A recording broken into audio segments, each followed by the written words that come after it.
NFL Super Wild Card Weekend. This was the first weekend to kick off the league's postseason run, and with all of these exciting games, it absolutely lived up to its name. It was wild. So let's start with the biggest upset thus far.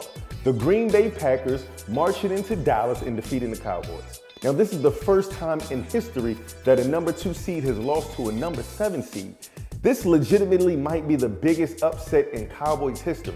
I mean, Dan Quinn and Mike McCarthy were out-coached. Dak Prescott was shaky from the start. CeeDee Lamb did not look like his usual dominant self, and at times that defense was flat out atrocious. I mean, at this point, they may have to call the hooded one Bill Belichick for him to cut off his sleeves, come bring that hoodie and save Dallas.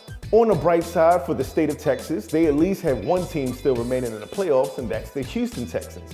Now, the team came into Cleveland as massive underdogs to the Browns, but CJ Stroud and company absolutely showed out, and they are moving on to the AFC divisional round. Now, the Cleveland Browns had no answer for Stroud and wide receiver Nico Collins as they combined for 370 total yards. This will be the first time the Texans move on to the AFC divisional round since 2019, where they blew a 24-0 lead to Kansas City Chiefs. You should know by now, it's not smart to doubt Andy Reid and Patrick Mahomes in the playoffs. And yes, that offense gets a lot of attention, but it's actually the defense that carried the Chiefs to victory against the Dolphins. I know the Chiefs struggled a bit this year, but don't look now. The playoff Chiefs are here. Be afraid. And Sunday night's game of the Detroit Lions versus the Los Angeles Rams got the most attention of any game on the wild card slate. And that is because of Jared Goff and Matthew Stafford's matchup and them playing each other's former team.